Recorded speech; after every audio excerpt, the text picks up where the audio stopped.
never trust in yourself, but abandon yourself totally to my will. What does it mean to abandon ourselves to the will of God?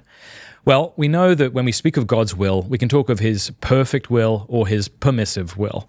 His perfect will is that which he positively intends. His permissive will includes even the sins of others or even our own sins. These aren't things that he positively wills, but he permits them, and so they are part of his will.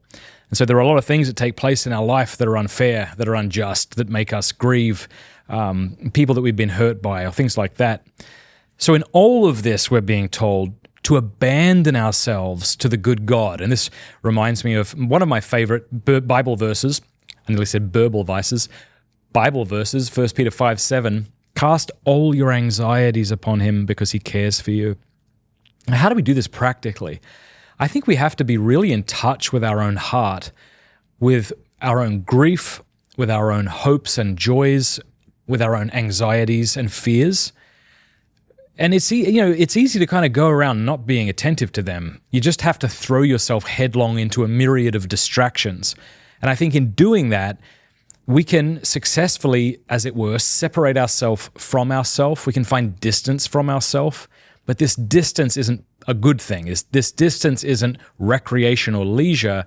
This distance is what we would call, I think, dissociation, where we just try not to exist for a while. If that makes sense to you. If you've lived longer than 5 minutes, it probably does. The analogy I use is, if you go to a party and you're at the snack table and you see somebody approaching you who you don't really want to speak to. Well, if they haven't seen you yet, you might just sort of get out of there. So it's easy to maybe separate yourself from other people. How do you separate yourself from yourself? Like, what if you're the one you don't like being with? And again, I think it's the constant doom scrolling. It's the Netflix binging.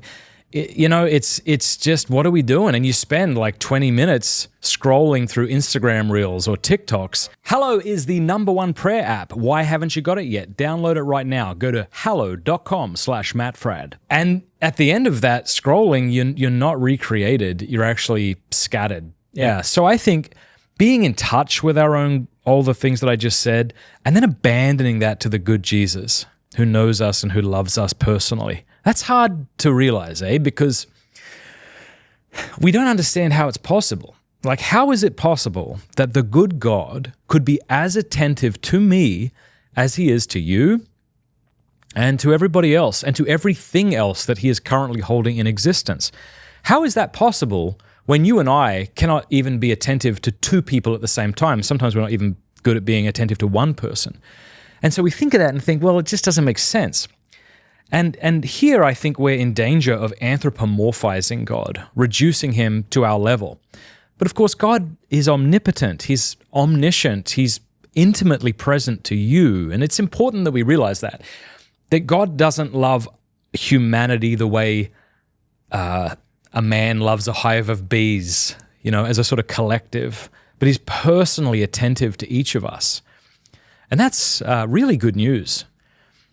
So rather than trying to understand it, I think just sort of surrendering to that truth that has been revealed by the church, in the same way that the sparrows outside of my studio here understand nothing of Wi-Fi, and yet Wi-Fi exists.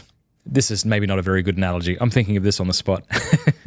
But we don't have to understand the intricacies of God and his relating to us before we submit to it. Yeah. So submitting ourselves to the good God and saying, Jesus, I surrender myself to you. I release everything to you. I put my trust in you because you are trustworthy.